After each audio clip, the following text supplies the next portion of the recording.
Невербальный гипноз – это гипноз без слов.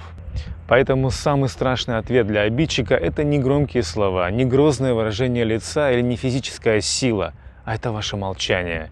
Когда вы сохраняете спокойствие, люди со временем начнут понимать, что вам они совершенно бесполезны. И они начнут сомневаться в своей уверенности, начнут сожалеть, что когда-то потеряли вас. Ну а дальше будут стремиться прикоснуться к вашему свету, потому что когда-то мечтали сами светить, как вы. Но вы для них будете слишком высоко, и их шепот невозможно будет услышать.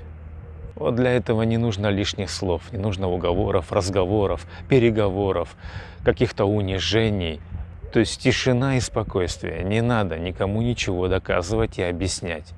Можно научиться воздействовать и это делать спокойно, без слов, не торопясь, не уговаривая никого, создавая ту спокойную тишину, которая многих раздражает.